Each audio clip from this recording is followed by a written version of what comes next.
Good morning, students. I am well here, and I hope you are also well at your home. Studying, you must have completed your pending works. You must have completed the question answers till chapter number 5. Students, today we are here to start another interesting chapter, that is combustion and flame. The name of the chapter is combustion and flame. So today we are going to discuss a new chapter that basically is named as combustion and flame. What is combustion and what is flame, and the related phenomena or the concepts related to these two words we are going to discuss today. So let us start. आइए start करते हैं. जहां हमें इस chapter के बारे में पढ़ना है कि कंबशन क्या है, फ्लेम क्या है, और इससे एसोसिएटेड जो टर्म्स हैं, जो फेनोमेना हैं, उनके बारे में हमें पढ़ना है. सबसे पहली बात, हम इस चैप्टर के नाम के ऊपर डिस्कस करेंगे. ये चैप्टर नंबर 6 है क्लास 8 का, जो कि कंबशन एंड फ्लेम के नाम से जाना जाता है. तो इसमें सबसे पहली बात हम किसको डिस्कस करेंगे? कंबशन को, कि कंबशन क्या होता है. लास्ट चैप्टर में हमने क्या पढ़ा था? कोल एंड पेट्रोलियम. नहीं, अब यहां पर सबसे पहली चीज हमें क्या पढ़ना है? कंबशन को पढ़ना है. किसको पढ़ना है? कंबशन. की कंबशन क्या होता है. कंबशन के बारे में मैं आपको बताऊं तो कंबशन क्या होता है? किसी भी चीज का जलना. कोई भी चीज अगर जल रहा हो तो उसी को हम क्या कह देते हैं बेटा? Combustion. Means what? The process of burning anything in presence of oxygen या in presence of air is known as combustion. Combustion क्या है बेटा? हम कहेंगे burning of anything in presence of air.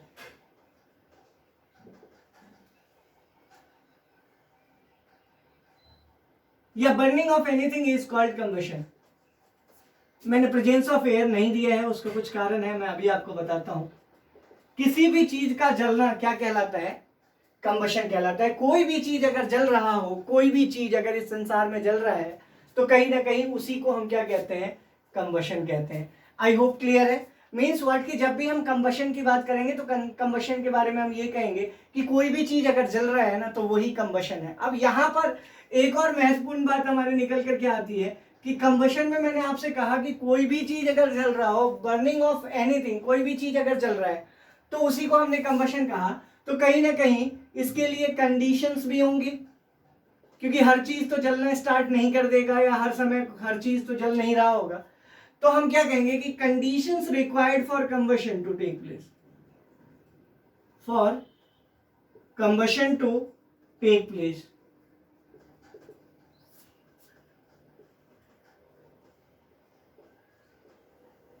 यहां पर क्वेश्चन क्या है कि कंडीशन जो रिक्वायर्ड है कंबशन के लिए वो क्या है? What is the condition that is required for combustion to take place. तो सबसे पहली चीज मैं आपको बताऊं कि किसी भी चीज को जलने के लिए दो चीजों की आवश्यकता होती है. कभी भी अगर कोई भी चीज जलने की बात करते हैं हम, तो उसमें दो चीजों का रहना बहुत जरूरी है. एक तो combustible substance. Means what? Conditions required for combustion to take place में सबसे पहली चीज जो जरूरी है वो है कंबजिबल सब्सटेंस. कंबजिबल सब्सटेंस. अब ये कंबजिबल सब्सटेंस क्या होता है उसको हम डिस्कस अभी कर लेंगे. और दूसरी चीज जो सबसे जरूरी है, एक तो कंबजिबल सब्सटेंस जरूरी है, और दूसरा जो सबसे इंपॉर्टेंट चीज है वो है presence of oxygen. Presence of oxygen. यहां पर ये दोनों चीज अगर है तब तो कंबशन होगा.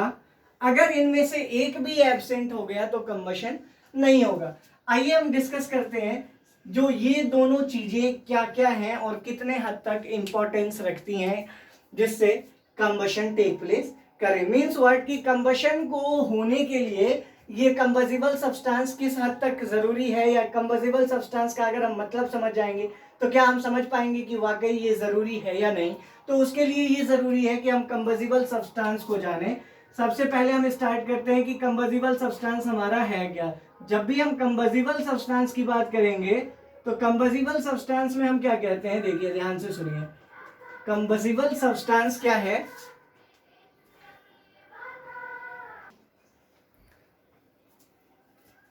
जब हम कंबसिबल सब्सटेंस की बात करते हैं तो कंबसिबल सब्सटेंस क्या है।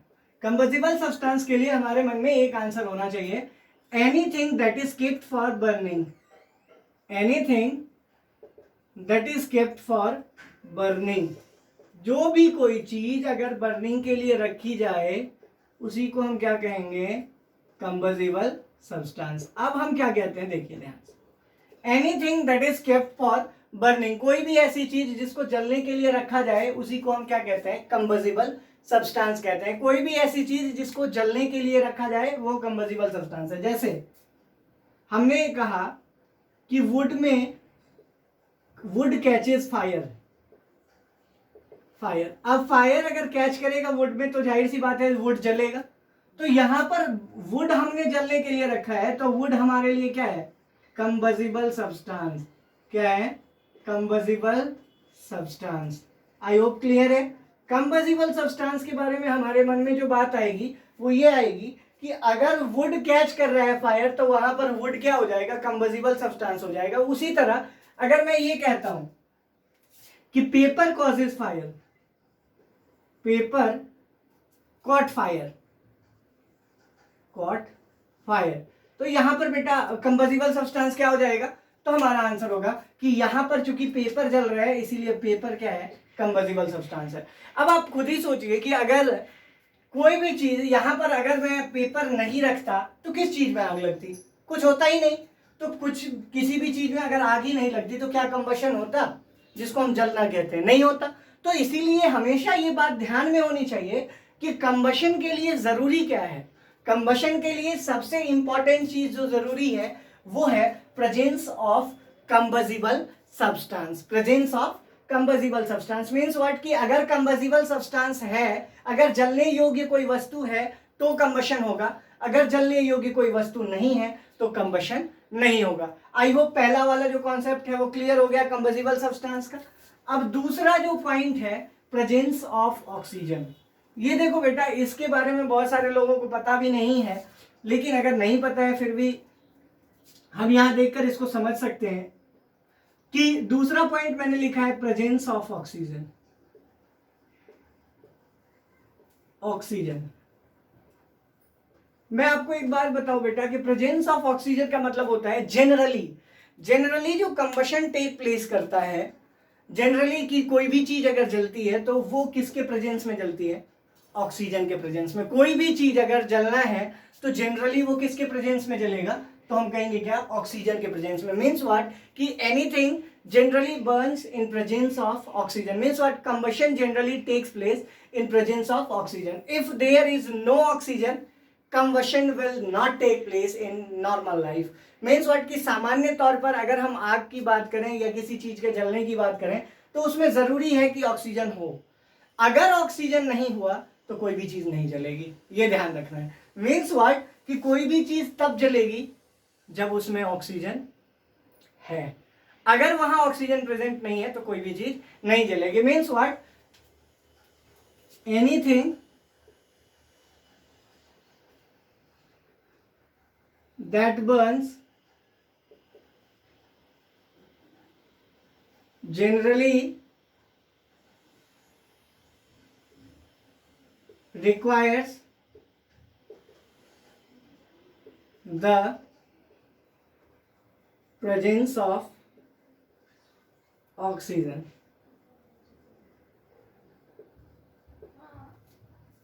If oxygen is not present,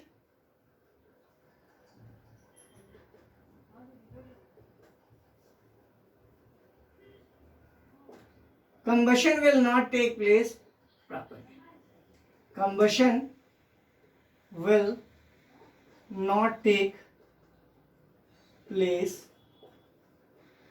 properly. अब यहां पर क्या होता है बेटा, दूसरी चीज ये भी होती है कि अगर ऑक्सीजन कम मात्रा में प्रेजेंट है तो क्या होगा। अगर ऑक्सीजन की जो मात्रा है वो कम है तो क्या होगा, तो हम कहेंगे क्या कि कंबशन प्रॉपरली नहीं होगा। अब कंबशन प्रॉपरली या इम्प्रॉपरली को समझने के लिए हमें कंप्लीट और इनकम्प्लीट कंबशन को जानना ज़रूरी है।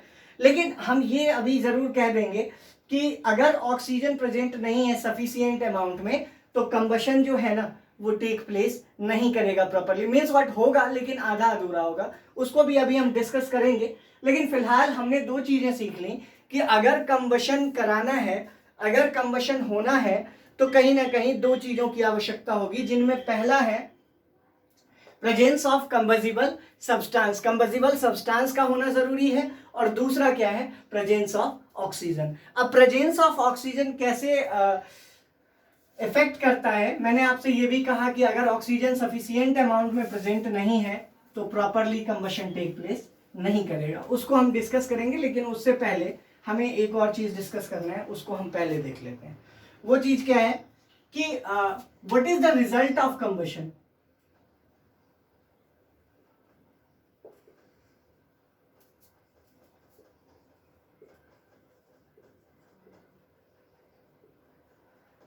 कंबशन के रिजल्ट्स क्या क्या होते हैं, कंबशन क्या क्या चेंज करता है, या कंबशन होने से क्या क्या परिवर्तन आता है किसी भी चीज में। सबसे पहली चीज चेंज इन टेम्परेचर।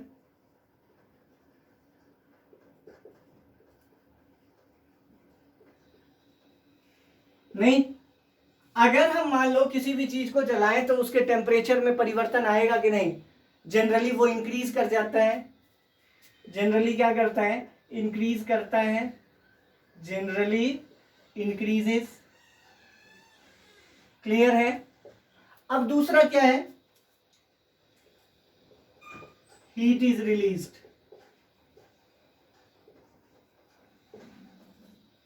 हीट जो है वो बेटा क्या होता है, इससे रिलीज होता है। मतलब ये कि उससे हीट बढ़ता है, मतलब ये कि कोई भी चीज अगर आप जलाओगे तो उससे गर्मी बाहर की ओर आती है, हीट इज रिलीज्ड। ठीक है। तीसरी चीज जो निकल कर आती है वो क्या है, वो है आपको न्यू सब्सटेंस इज फॉर्म्ड। किसी भी चीज को जलने के बाद वो वैसी ही चीज नहीं रह जाती। आई होप क्लियर है। चेंज इन टेम्परेचर हो गया, ये असर होता है जब भी कंबशन होता है, तो ये इंपैक्ट अपने पीछे छोड़ता है। मीन्स व्हाट की कंबशन की वजह से ही ये चीजें होती हैं। अगर कंबशन नहीं होता तो किसी भी वस्तु में ये चीजें अपने आप नहीं होती। आई होप आपको समझ में आ गया होगा। नेक्स्ट पॉइंट क्या है कि how the presence of oxygen. अभी जब मैं कह रहा था, एक वर्ड एक सेंटेंस लिखा था मैंने कि if oxygen is not present, if oxygen is not present in sufficient amount, oxygen is not present in sufficient amount, in sufficient amount,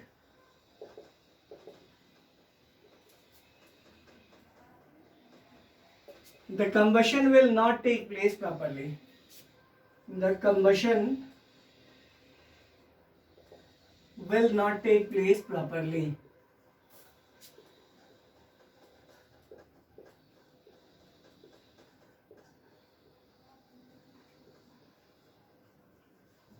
अगर हमने मान लीजिए ऑक्सीजन को नहीं रखा या ऑक्सीजन हमारे पास नहीं रहा प्रॉपर अमाउंट में, तो कंबशन भी टेक प्लेस नहीं करेगा प्रॉपरली। अब इसको पहचानेंगे कैसे, तो हम क्या कहते हैं, on the basis of availability of oxygen, on the basis of availability of oxygen. अगर हम बात करें तो हम कहते हैं क्या कि on the basis of availability of oxygen हमने कंबशन को दो भागों में बांट दिया। एक हो गया कंप्लीट कंबशन,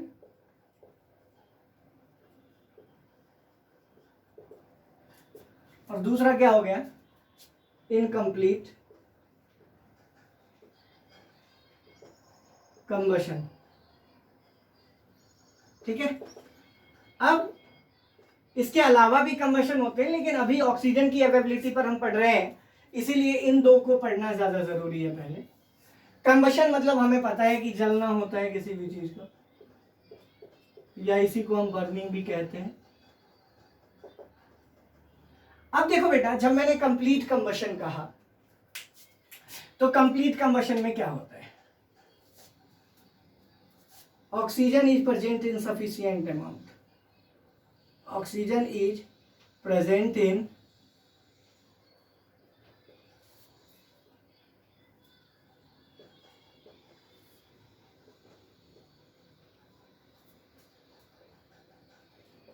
ऑक्सीजन सफिशिएंट में प्रेजेंट होता है, यहां पर oxygen is present in unsufficient amount, oxygen is not present sufficient या is not sufficient in this combustion.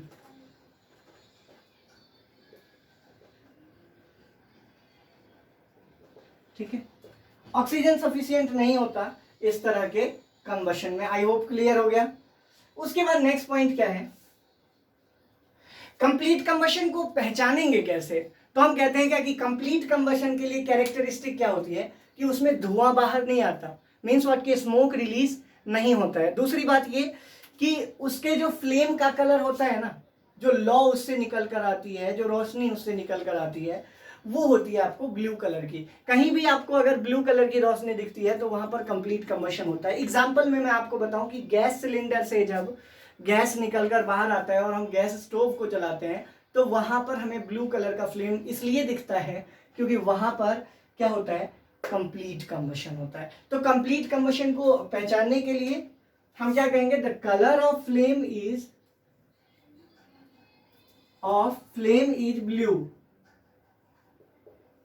Blue. वहीं पर अगर हमने कहा कि ऑक्सीजन सफिशिएंट अमाउंट में नहीं है तो इसमें फ्लेम का कलर कैसा हो जाएगा, या तो येलो या तो red. The colour of flame is either yellow और red. The colour of flame is either red और येलो। ठीक है, the colour of flame is either red और येलो, लेकिन इसमें एक ही कलर होता है और वो क्या है, ब्लू। इंपॉर्टेंट पार्ट है ये। तीसरा, कंप्लीट कंबशन जहां भी टेक प्लेस करता है वहां स्मोक नाम की कोई चीज नहीं होती है। Means what, in case of complete combustion no smoke is released in such combustion.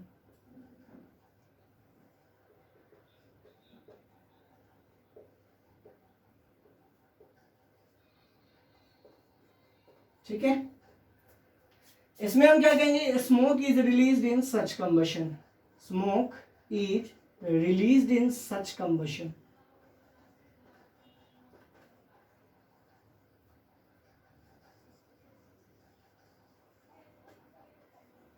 ठीक है, यहां पर ये ध्यान से रखिए कि मैंने आपसे कहा था कि ऑक्सीजन अगर प्रेजेंट नहीं होगा सफिशिएंट अमाउंट में या प्रेजेंट होगा सफिशिएंट अमाउंट में तो उसको अवेबिलिटी कहते हैं, उपलब्धता।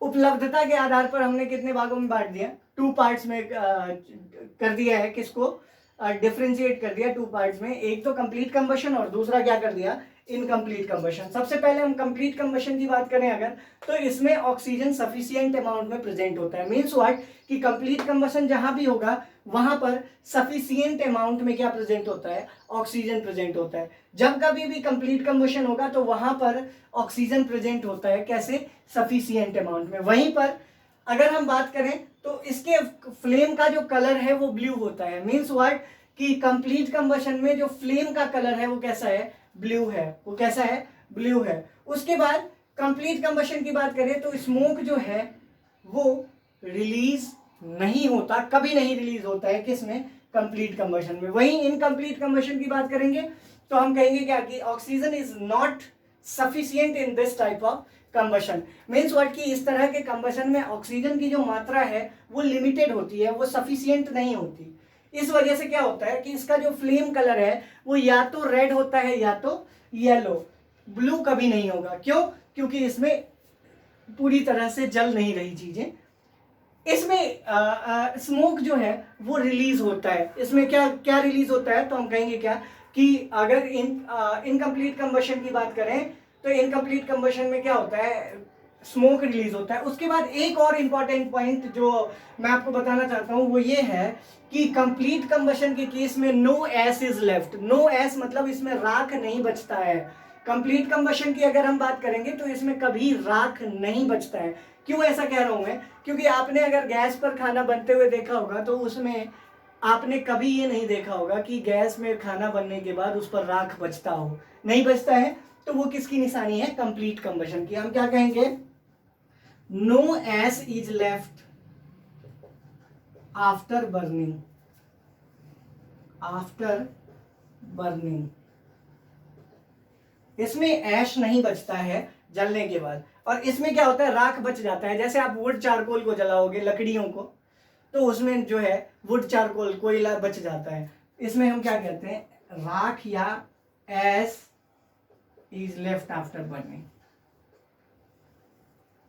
अब हर चीज को हम राख नहीं कह सकते, इसीलिए राख की जगह एक नया वर्ड हम लगाते हैं, उसको हम क्या कहते हैं, तो हम कहेंगे क्या कि एस की जगह रेसिडुअल का इस्तेमाल करते हैं। रेसिडुअल मतलब बचा हुआ अवशेष। ठीक है, आई होप क्लियर हो गया होगा। नहीं तो ये कंप्लीट और इनकम्प्लीट कंबशन का कॉन्सेप्ट था। मैं उम्मीद करता हूँ कि आपको बहुत अच्छी तरीके से समझ में आ गया होगा। नेक्स्ट क्लास में जब हम मिलेंगे तो हम इससे आगे की ओर पढ़ेंगे। ये तो इंट्रोडक्शन था कंबशन का। आई होप आपके समझ में आया होगा। Thanks for your patience, thanks listening to me, God bless you, thank you very much.